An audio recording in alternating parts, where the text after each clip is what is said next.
Welcome to this week's episode of Beyond Focus TV. I'm your host, Lydia Patel, and as always, we have another very special guest. Dr. Mathieu Eugene is in the house with us this evening. No stranger to Beyond Focus TV, but he'll be spending the next 30 minutes with me. Stay with us.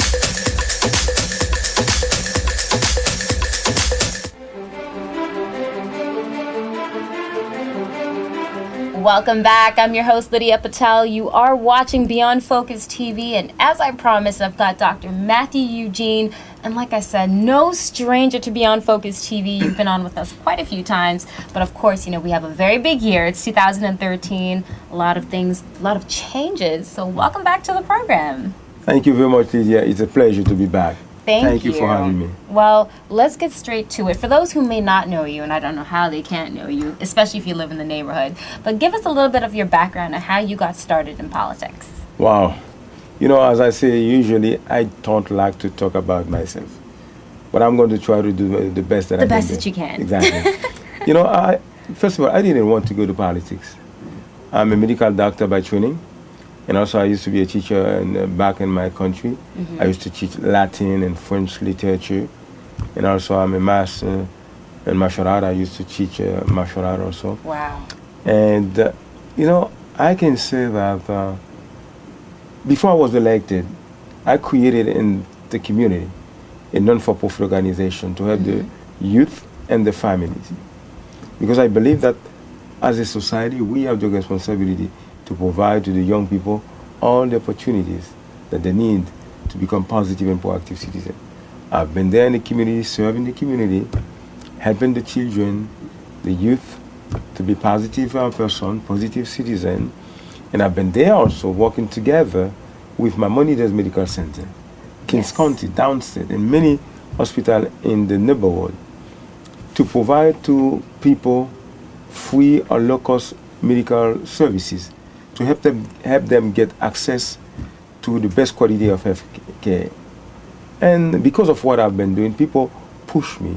They asked me to run for office. I said no at the very beginning. Of course, because it's such a shock. You're like, I don't want to do this. I didn't want to do it. But let me tell you honestly, now I love it. The reason I say I love it is this is an opportunity. I thank God every single day. I think that I'm blessed and I'm fortunate. And I thank also all those who voted for me, who gave me the opportunity to serve them as a New York City Council member. And I say I love it because this is another way to continue to do what I love doing, what I've been doing for many years, serving the community. I love doing that. And now I'm doing it at a higher level with more opportunities. When I see what I'm doing for the children in the school, when I see what I'm doing for the hospital, when I see what I'm doing for the seniors, for the veterans, I love it. And I thank God for giving me the opportunity to serve so many people in need. Would you say that your training as a doctor and your background helped to get where you are today? Yes, absolutely. Let me tell you, I have a passion to help people. That's the reason I choose medicine. But, you know, being in this position is another call.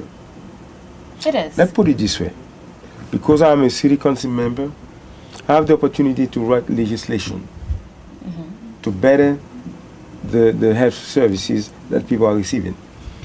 Let me mention one of my legislation. I introduced a piece of legislation to ask President Obama and the federal government to invest more money for research and treatment of stroke. Yeah. You know, stroke is a very devastating disease. So many people, when you see people going and, you know, on one side, losing the ability to use the other side, one side, some of the time those people have been suffering from stroke. Yes. And we can prevent stroke.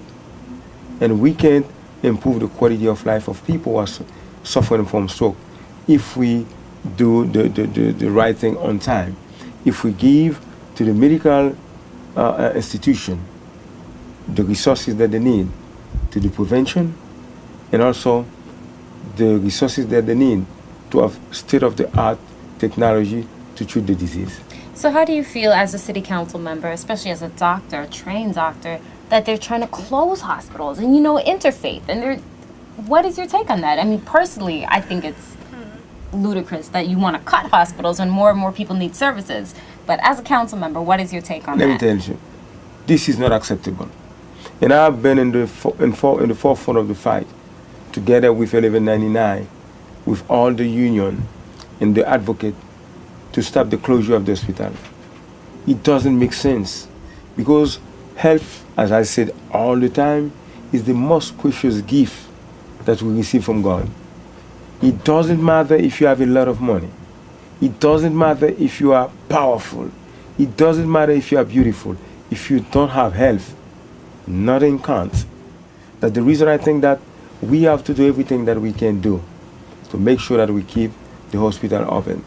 I've been there also fighting to protect the job of the healthcare workers in Downstate Medical Center. Mm-hmm.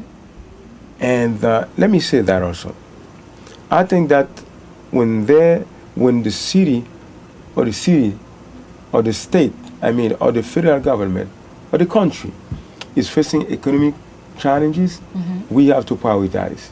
And health should be priority number one. The reason I say that, if we as government, if we as a society, we don't provide to people preventive medicine, mm-hmm. and all the resources that the hospital need to stay open to provide state-of-the-art services, the people are going to become sick. They won't be able to provide for the families. Mm-hmm. They won't be able to pay taxes that the government needs to provide services. Very true. And the government will be obliged now to take care of them. So we're going to end up paying more money at the end.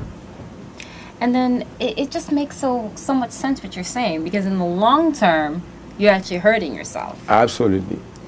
Are you for Obamacare? You know what? There are very, very good things in the Obamacare. When I see, for example, let's see, just few details. Like the just pros few, and cons. When I see that children, they're going to be able to receive medical coverage up to 26 years old. This is wonderful. It is. Could you believe that, young people in college, they couldn't get medical insurance because of, before the way it was. But now, when I see that parents, they will be able to have their children under their coverage, wonderful. There's so many benefits that hardworking people are going to have. I think this is something that we got to appreciate and commend President Obama for that. Of course, there are many things that we don't know. Of course. But as a doctor, all of this comes into this. And one of the things I've always admired is that you do come from Haiti. You've lived there. You grew up in that political system. And I think that's also helped shape how you are as a councilman, because you've seen some of the political distress over there, as in many other countries. Most Caribbean islands have that as well. Any insight on that? Absolutely. What I want to say, I feel, number one, United States is a land of opportunities. And what makes United States, the strongest country in the world, is because anyone has the opportunity to grow and to become somebody. If you believe in what you are doing, number one, if you believe in God. Absolutely. Because God is, first. If you believe in God and you believe in what you're doing, you try, you will make it. When I was in Haiti, as a little boy, if somebody said to my father or my mother, your son would be or will be a member of the American government in New York City, my mother or my father would say, no, something is wrong in your head. But it happened. But it's happened. But I'm saying that to make sure that all the viewers, regardless of where they came from, I want them to realize and to remember, in United States of America, you can become whoever you want to become, whatever you want to become. And to the young people, I want to say, if you want to become successful tomorrow, to become a politician, a teacher, a doctor, make sure you stay in school. Absolutely. Hold that thought, Dr. Eugene. We'll be right back. We have more Beyond Focus TV right after this. Mr. George, Ms. Weisland, on behalf of the Brooklyn delegation and the great city of the great city council, and on behalf of myself, I am proud and the privilege and the honor to present you with the check of $2.5 million. And this is another way to encourage you and to tell you that you are doing a wonderful job.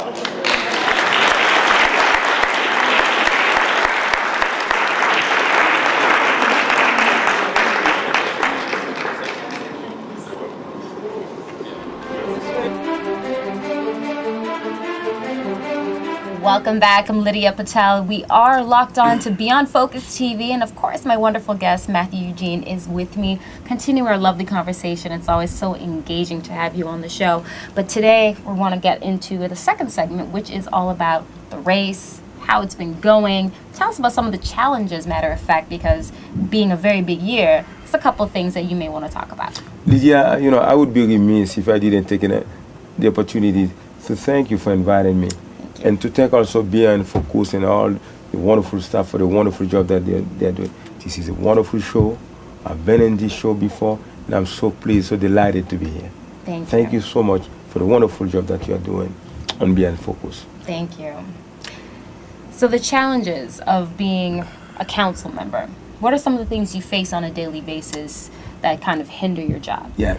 Let me say that again, I'm very pleased and I'm very honored. And I'm very grateful also to God and to all those who participated and contributed to make me who I am today. It's New York City Council. But every single day, I see, the challenges that face many people living in New York City, especially the immigrant people, the Caribbean people. That's what I wanted to talk about. See, immigration.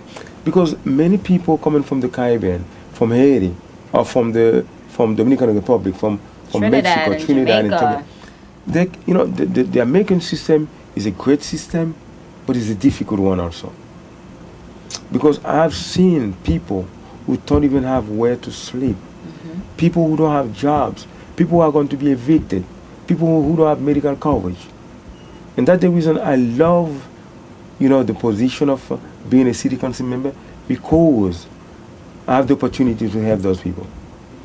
One of the things that I think that the federal government should do something about is housing. Absolutely. Too many people are losing their apartment. And you know why? The reason also, there's no jobs also. And too many people are taking 90% of their salary to just pay rent. Exactly. And 10% is left to do utilities, phone, transportation. I mean, as a city council member, I'm sure people come to you and be like, how can you help me? Every single day. Let me tell you what I've done. As a city council member, we cannot do too much in terms of housing, but there's something that we can do. In my district, I created affordable housing. As we speak, people in my district, they are going to buy the apartment for $2,000 only. You cannot beat that. There's nowhere in New York you can buy that. In my district, I supported affordable housing. People in my district, they are going to buy apartment for $2,000. Now, how do you get in on that program? And in addition to that, I give funding to organizations to create affordable housing.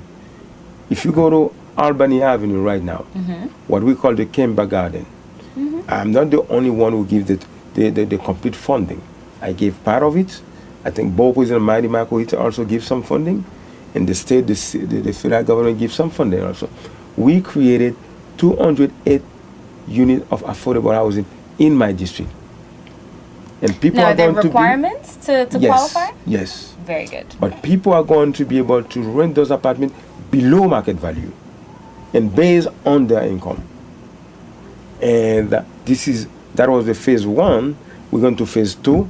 We're going to create again hundreds of affordable housing, because we believe that we got to do everything that we can do to make sure that people in the neighborhood, people in the community, have affordable housing. Well, we're definitely going to have a talk after the show. Yes. But I wanted to talk about this that's coming up. Yes. You know, a couple of these things, your immigration, the housing, what we just talked about actually on Linden Boulevard. You have a few things coming up. Why don't you share some insight on Yes, this? you know, I'm an immigrant, and I know firsthand the challenges of immigrant people. Mm-hmm. In my office, I hire attorneys. They are there every Tuesday, every Wednesday, to provide all the immigrant services to people in need.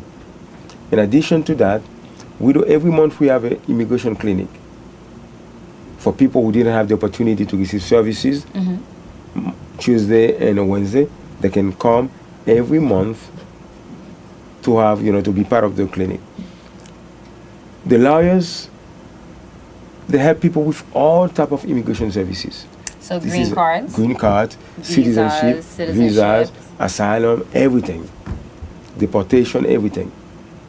Wow. And in addition to that, every single day from 9 to 5, my staff are there to serve everybody in the community, regardless of origin, regardless of ethnicity, your faith, your religion. There, and my staff are willing to serve everybody, and we do that every single day, addressing all the issues facing the people in the community. Eviction, Medicaid, Medicare, Social Security, tenant landlord issue, immigration, everything, education. And what about the languages? I know, of course, English is the dominant language, but if someone speaks a different language, what are the services available in? I'm glad that you mentioned that. We have people, talking different languages in my staff.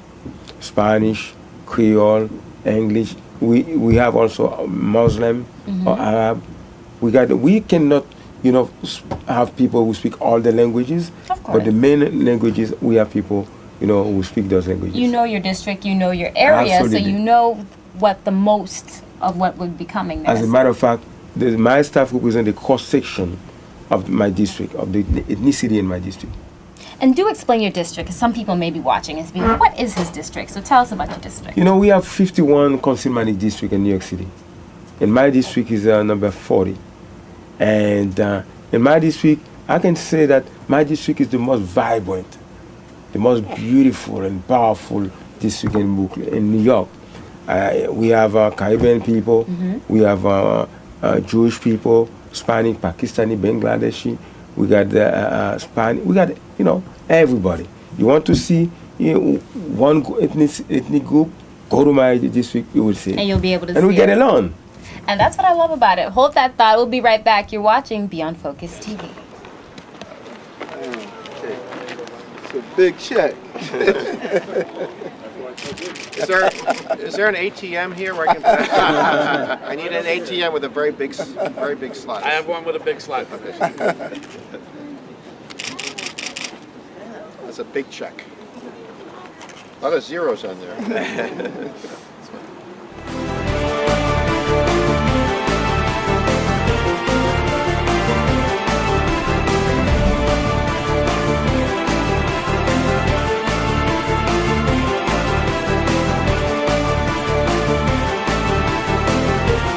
Back, you're watching Beyond Focus TV, almost at the end of the program, but we still have some time here with Dr. Mathieu Eugene. The 40th district in Brooklyn, I think, is most colorful, like you said. Which part of Brooklyn does that exactly cover?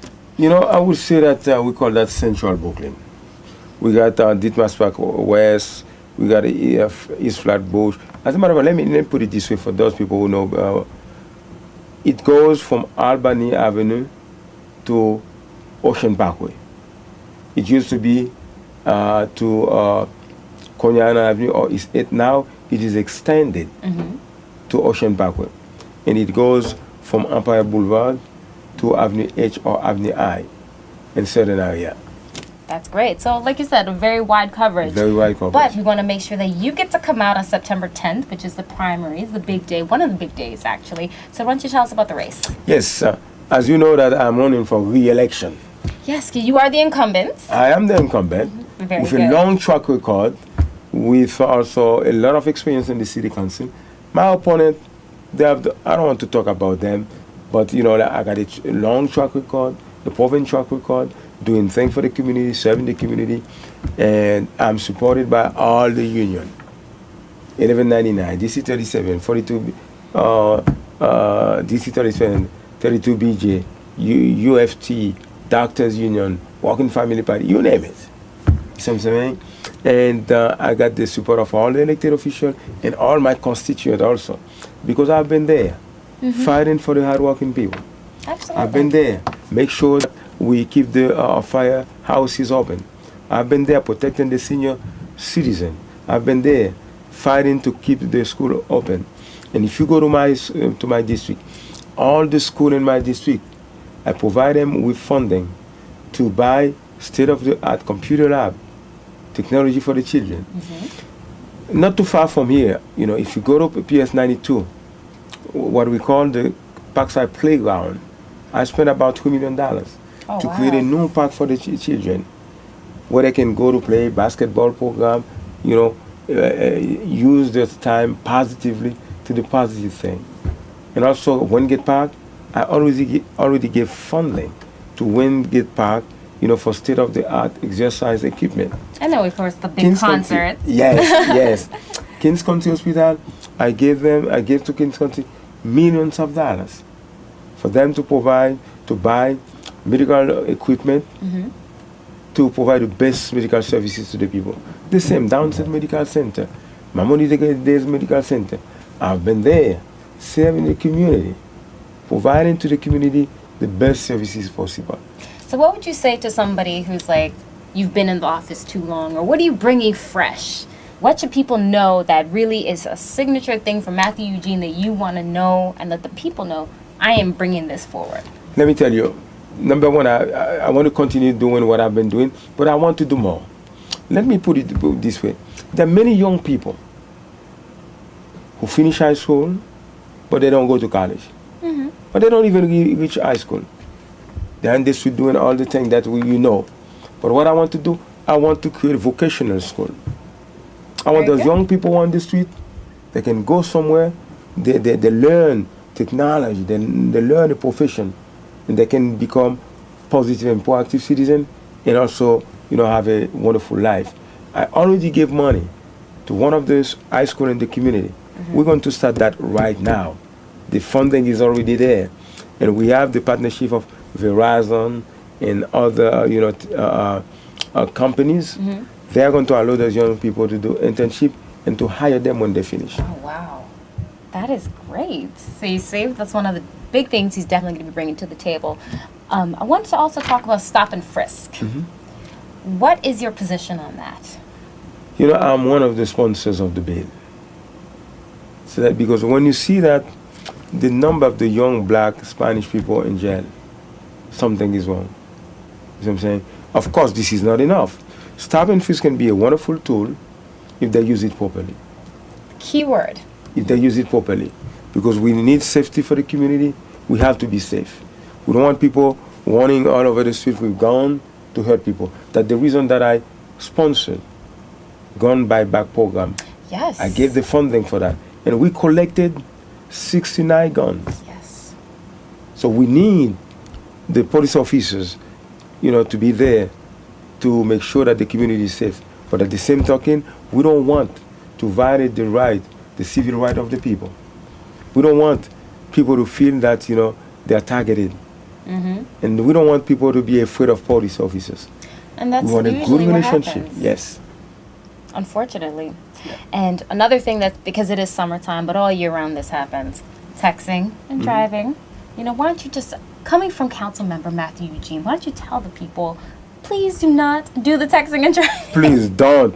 It is very dangerous for yourself and also for the people who are walking in the street. texting and driving, this is very, very bad. For yourself and for the people on the street, don't do it. Absolutely. This is something we do here on Beyond Focus TV. We let all of our guests actually get in and personally tell their message to not do that, because it is hurting a lot of people. And not only that, it costs you quite a bit and you lose points on your license. Absolutely. So that's another thing. Before I let you go, the website, how do we get in contact with you, and just wrap up any final words for the viewers? All right. You know, my campaign headquarters is in 2509 Church Avenue. You cannot miss it, between Bedford and Rogers. Everyone is welcome to come to volunteer at a time and to be part of my campaign. And by the grace of God, I'm telling you, I'm going to win again. I love and it. I'm going to win again and again and again, because I've been doing the wonderful job for the community, and I've been serving. I have the passion and dedication to serve. Before I was elected, I was there serving the community, being a member of Community Board 14, being the president of my church, being a founder of a non-for-profit organization, and being part of many organizations in the community. And I want to continue to do that, because I believe, as a member of the community, I have the obligation to contribute and to do the best thing that I can do to make Brooklyn the best place, to make my district the best place possible, where people can enjoy to live and raise their family. Now, how has this race been a little bit different from the last time you ran? You know, I think that this race is wonderful also. I'm blessed and fortunate, because I got a lot of support, but I don't take nothing for granted. Of course. Nothing for granted. This race is different in a way that we're going to have a lot of people running for office, especially the city council is going to be a different city council, because the majority of council members, you know, they reach their term limit. Yes. So the majority of council members are going to be new. Only a small group of us, we are going to be the seniors. We have a lot of work to do. So that we will have to mentor them and to help them understand how government works. And that's the reason I think this race is very important. We're going to have new mayor, Yes. new administration. A lot of council members are going to be new. So we need people who have experience to do the job, because the city cannot get back. My district cannot get back. We got to move forward. And we've got, And the experience right here. I got the experience. I got the track record. I got the passion to do it. Absolutely. What is the website so they can go and check you out online? MathieuEugene.com. All right, one more time. That is MathieuEugene.com. You'll be able to check it out. Dr. Eugene, thank you so much for joining us and spending the evening with us here on Beyond Focus TV. The big day is September 10th. We're counting down, just about 20 days left. Approximately until the big day, but I think you'll be able to come back for a post-celebration interview with us. Absolutely, and I will invite everybody, all the viewers, to come to celebrate with us. Absolutely. Well, And also to praise the Lord. we have to. Praise the Lord, and of course, stay blessed. You're watching Beyond Focus TV. I'm Lydia Patel. See you next time.